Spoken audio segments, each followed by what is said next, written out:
You're watching SEC Saturday on Mix 104.1 and MixTV.tv, presented by CHI Memorial. Hello, everyone, and welcome. It's SEC Saturday, presented by CHI Memorial. It is the third Saturday in October, and we're on Mix 104.1 and MixTV.tv, and I'm joined by Stephen Shelton. Hello, Yep. sir. Yep. Jason Cox. Hello. Now, Cox, listen. Before we begin the conversation, Here we go. about the football and all that, you and I were not here last week. Yeah. And so Best show of the year. Well, that's okay. And so what we did, and I don't know if anybody saw it, apparently not, but last week we got, and I was so honored to do this and get this opportunity, we got the two old guys from the Muppets to do the show.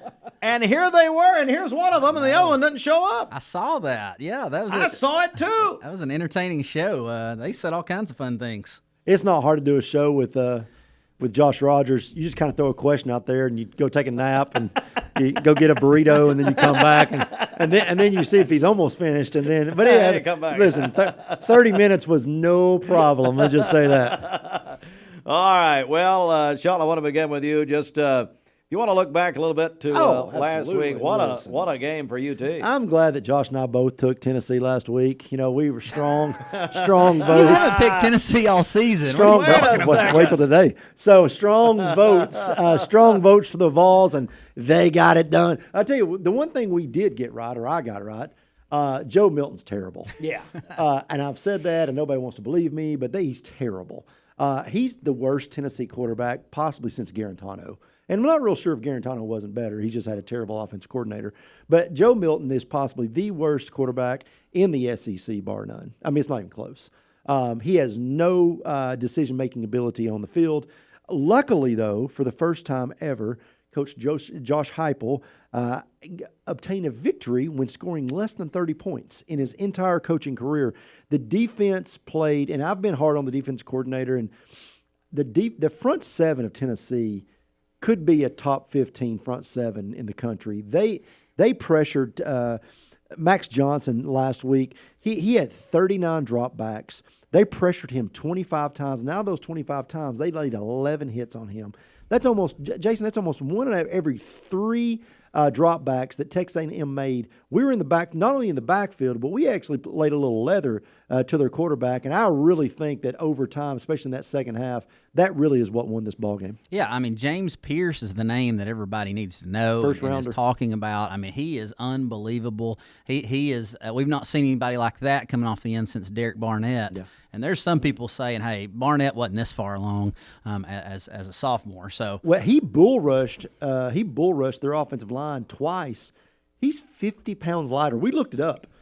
So I'm up there with a few folks, and we look up his height and weight versus some of the guys on the Texas A&M offensive line. He is 50 pounds lighter, and he's bull rushing these guys.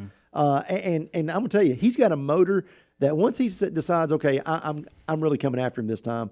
He's hard to stop. wasn't he the one that bull rushed the tackle and pushed him into the quarterback and got Yep. the sack even though he didn't Yep. touch him? Yeah, I mean, he's amazing. And just another name we need to talk about, Jalen Wright.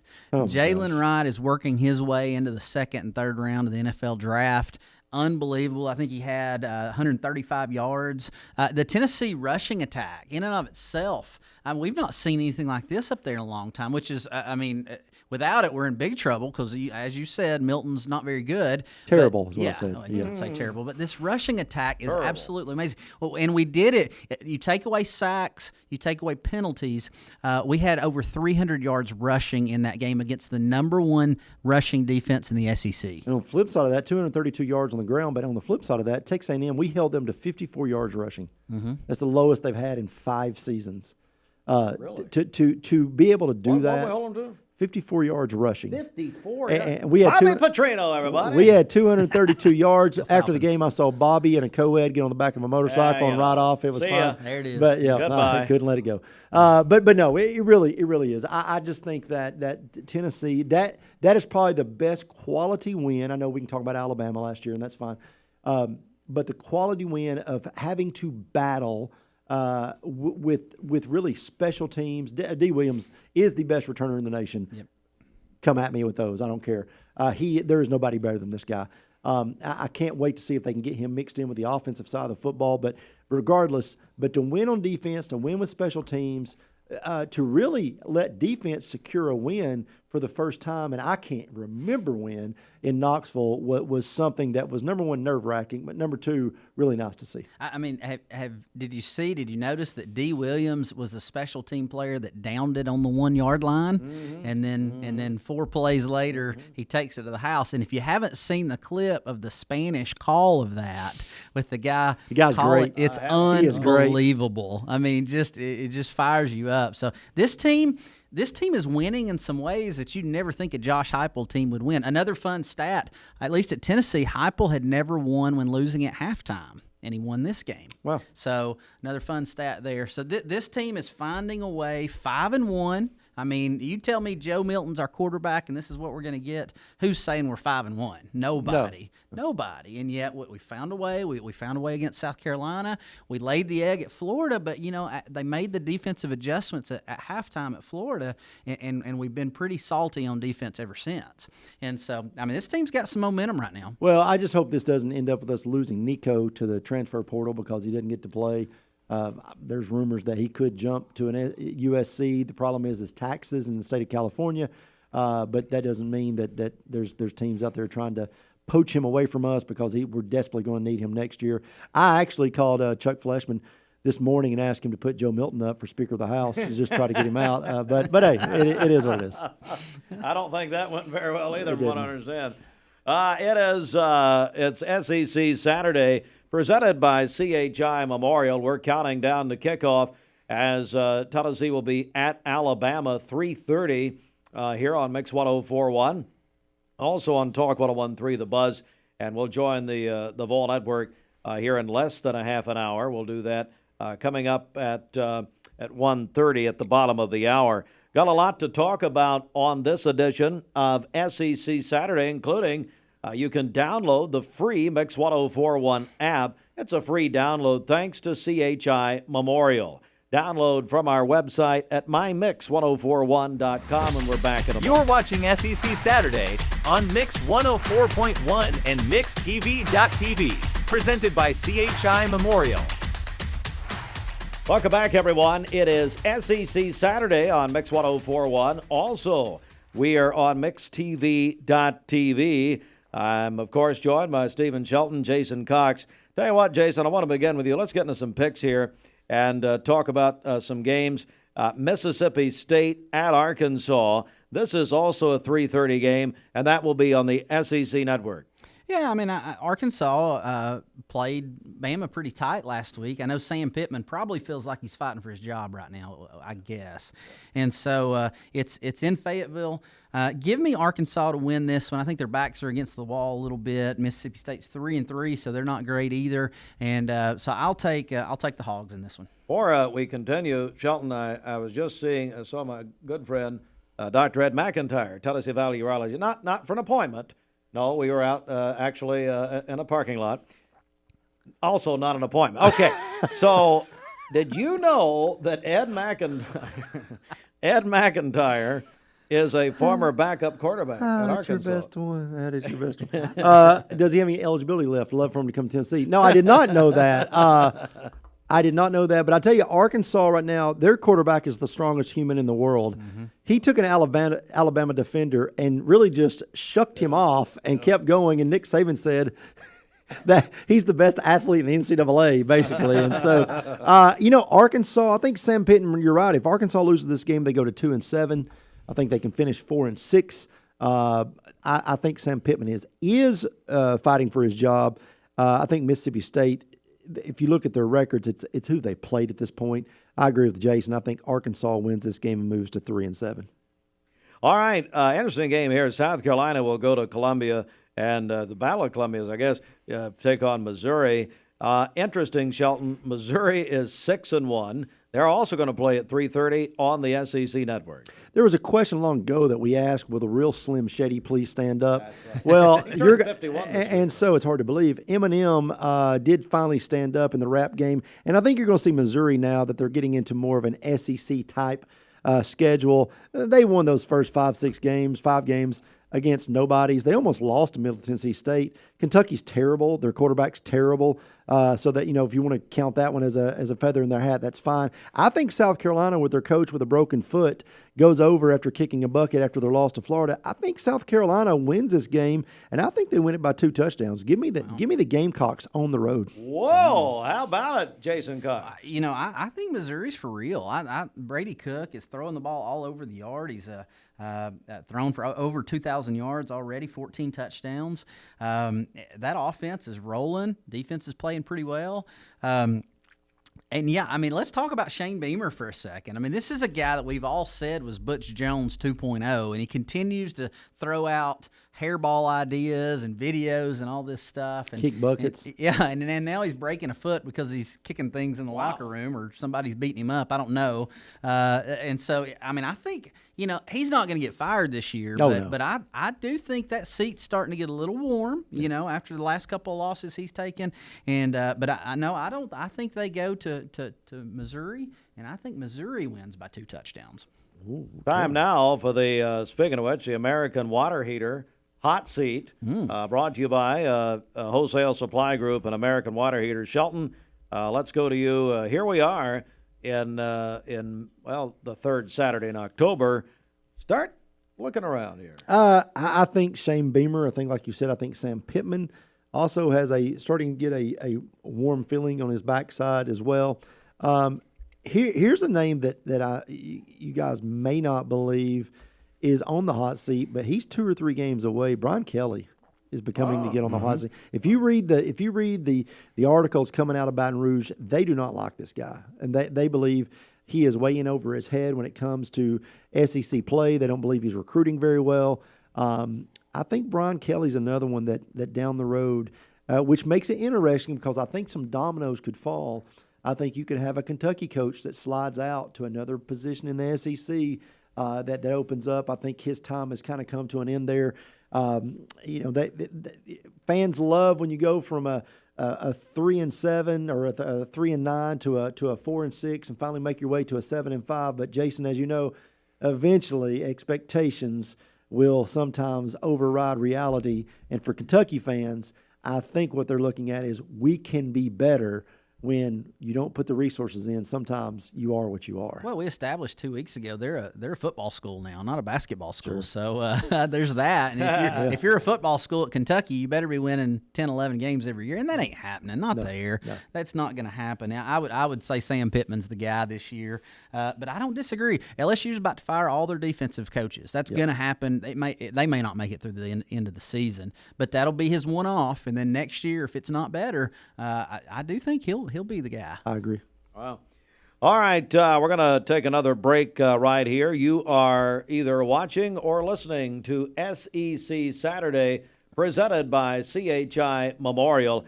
As I said, we're getting ready for Tennessee at Alabama. It's a 3:30 kickoff here on Mix 104.1. Our game coverage presented by TVFCU. Don't forget, next week, the final week of Mix 30, the celebration of 30 years of Mix 104.1, presented by the TVFCU Mortgage Department. And they're giving away a $1,000 gift card next week, next Friday. You can go ahead on this Saturday, get registered by going to mymix1041.com. All right, when we come back, we'll have more picks, and we will also talk about the game coming up that everybody's interested in. UT and Alabama do that. Mix 104.1 in a moment. You're watching SEC Saturday on Mix 104.1 and MixTV.tv, presented by CHI Memorial. Welcome back, everyone. It's SEC Saturday, presented by CHI Memorial. Don't forget, Memorial Convenient Care in the Public Shopping Center, Polo Parkway here in Cleveland. All right, Jason, I want to begin with you. Ole Miss at Auburn tonight, 7 o'clock ESPN. Ole Miss comes in as the number 13 team in the country. Yeah. It's really, really hard to go to Auburn at nighttime and win on the Plains. But if there's a worse quarterback in the SEC than Joe Milton, it's the Thorn kid down at Auburn. And so because of that, I'm going to take Little Lane and his band of merry men from Ole Miss to win on the Plains at nighttime. This is just the type of game that Lane Kiffin loses every year. Is it not? It is. Yeah. He's coming off a good win. He's got his team primed to get in the jump in the top 10. He's lost one game all season. I just don't see how Hugh Freeze is able to pull this off. Hugh is finding out that maybe he should have stayed in Ole Miss and not had any burner phones. And so I just think that Lane gets it done. They're going to move to 7-1. Lane Kiffin is looking at a showdown to try to play for the SEC West. He just needs a little bit of help, but the one thing that's going to be Lane's Achilles, which is much like with Brian Kelly, is they can't play defense. I mean, at all. And so with Lane, it's I hope I have the ball last so I can score. And so, but I think the Rebels go to the Plains and get it done tonight. How do you think Lane is going to stay at Ole Miss? I think the right opportunity, Lane would leave. I think you could have seen, I could have seen Lane jump into an Oklahoma, to a Texas. I think it's going to have to be what we would consider a primetime job. I really do. I don't see him jumping to the Big Ten. He's not a Big Ten type of guy. I don't see him, if the Florida gig came open in a couple of years, do you see him going there? Possibly. He loved the Florida, his time in Florida. I just don't see Lane jumping to a South Carolina, jumping to a Kentucky, jumping to an Arkansas. That doesn't do anything for him. I think Lane's looking to win championships. And the only other option he has is if he decides to take over for Nicholas Andrew Saban at Tuscaloosa. But who in the world wants to follow Nick Saban with the expectations that fan base is going to have for their next head coach? I think it's going to have to be the perfect opportunity, and it may come in 2 years. I think Lane Kiffin and LSU would be a match made in heaven. Jason, well, I think if anybody has the ego and hubris large enough to take over for Tricky Nick in Tuscaloosa, Lane would be the one that thinks he could do it. That's true. Now, I don't think he could because nobody succeeds in that world. But, LSU would be a good fit for him. He's already burned his bridge at USC and Tennessee, so those are off the table. I don't think he goes back to the NFL. And so, who knows? I mean, everybody said from the day he took the job at Ole Miss, it wouldn't last real long because he would jump. He's done a great job. But he hadn't done it yet. Yeah, so he's done a great job, too, down there. All right, we're going to take our final break, and when we come back, we're going to look beyond the SEC a little bit and ask the guys here for some other games that they're interested in today on a very full day of college football that's already, of course, started a few hours ago. And we're going to take a look intently at the UT-Alabama game, 3:30 kickoff right here on Mix 104.1. Back SEC Saturday, final segment in a moment. You're watching SEC Saturday on Mix 104.1 and MixTV.tv, presented by CHI Memorial. Welcome back. Our final moments, thank God, on SEC Saturday. Now, I don't mean my final moments just overall, which I know that, Fruit Loops and all of them. We're happy. We're hoping. All right, so final segment. It's now time to look around at some other games outside of the SEC. Shelton, I want to begin with you. What other game is getting your attention? Oh, Penn State, Ohio State. If there's a top 5 teams I despise, it's Ohio State. Well, you don't like James Franklin. But it's not as much as I don't like James Franklin. Man. Give me the Buckeyes to win by 1,000,000. Oh, my. I mean, that's one of those games for you. Can they both lose? Could the stadium just burn before everybody gets there? Yeah, before everybody gets there, of course. But no, it's. And if not, call Cleveland. I cannot. It's kind of like the night that Notre Dame was playing. I was like, I just Notre Dame USC. I don't have. I don't really. I can't pick. either one of do these it. schools. So yeah, Can't do it. All right, Jason Cox, who are you watching? Well, speaking of, I mean, Notre Dame put it on USC last Yeah, week. they boy, Holy man, smokes. they So did. I want to talk about Duke going to Tallahassee tonight. Riley Leonard, Duke's quarterback that's so good, is back. He's been injured. He's back now. I'm interested. I think Duke might be able to go to Tallahassee and knock off the number 4 team in the country, who's playing great, by the way. Oh, yeah. But Duke with their quarterback back, I like them going in. wow, man, Florida. Give me Florida State in honor of my buddy Ben Enscore. All right, here we go. So my game, of course, is, and I heard you guys, my Ivy League game of the week. I heard what you said, Shelton. Go ahead and tell them again. Well, I mean, I just said that you do this because you applied to all the Ivy League schools and you didn't get one letter back, and that's why you do this. And it's just, No, and then I responded through a text message. No, actually, they asked me, and I told them no. But all right, so your Ivy League game of the week is Brown and Cornell, and here's why we're picking. That's in progress, and now we're taping here on Wednesday, so we think it's in progress. 1 o'clock kickoff. Brown and Cornell. I'm going to go with Brown because the Cleveland Browns defeated the San Francisco 49ers, who also lost, and wrecked their perfect season. So I'm going to go with Brown for the Browns of Cleveland. usually have this tied to someone you know in the community that went to an Ivy League school. You know what? I'd have gone with Princeton last week, Barb Searcy, and you went the other way. I'm going Cornell just because you took the Brown. What about it, Jason? Give me the Browns. The Browns, what can Brown do for you? Lee Lester at the UPS store. He watches us every week. All right, here we go. It's a game everybody's talking about. It's quite a rematch here, and Shelton, I want to begin with you. Tennessee, Alabama. It's a 3:30 kickoff. We'll have it. Mix 104.1. What do you think? It's been 20 years since Tennessee won, in Tuscaloosa and T-Town.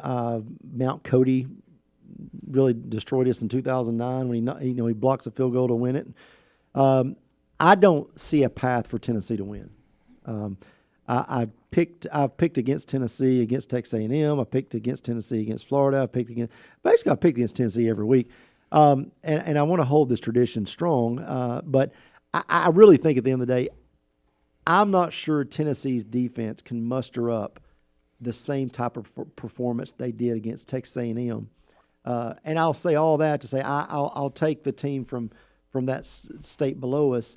But if Tennessee's front seven can take away the run and make Alabama throw the football, Tennessee wins. But I'm just not sure they can get the pressure on that backfield of Alabama, because I just don't think Nick Saban can stomach back-to-back losses to Tennessee. So you're taking Bama. I think this is their Super Bowl. As crazy as that sounds, I think last year that was Tennessee's Super Bowl. I think this year Tennessee coming to Tuscaloosa is Alabama's Super Bowl. All right, Jason Cox. Well, I'm a big believer that to beat Alabama, and especially in Tuscaloosa, you have to have a quarterback playing at a really, really high level. Hendon did it last year in Knoxville, just played unbelievable. Bryce Young played one of the best games I've ever seen for a losing quarterback, Yes. and Hendon outplayed him. And so I'm a big believer in that. But don't you love big butts? But Thank you, Sir Mix, a Well, lot. my Lord, what's going on here? history favors Tennessee. Listen to this, okay? Starting in 1967, Tennessee won 4 in a row. In 71, Bama won 11 in a row. In 82, Tennessee won 4 in a row. In 86, Bama won 7 in a row. In 95, Tennessee won 7 in a row. And then we know, starting in 07, Bama won 15 in a row. Guess who won last year? Tennessee won last year. History says, boys, that come Saturday night, we're going to be smoking cigars in Tuscaloosa, and I brought one for everybody. I even brought one for Commissioner Rogers, because they don't have fun things like that when Look Georgia at wins this. game. So you guys be ready to fire these babies up about 7:30 on Saturday night, This is and we'll do a video chat and we'll smoke them together, boys. Go Vols! Go Vols! This is the high point of the year. Hey, and that's why I asked to go last. Yeah. All right, hey, we're out of here. Enjoy the game to the Ball Network.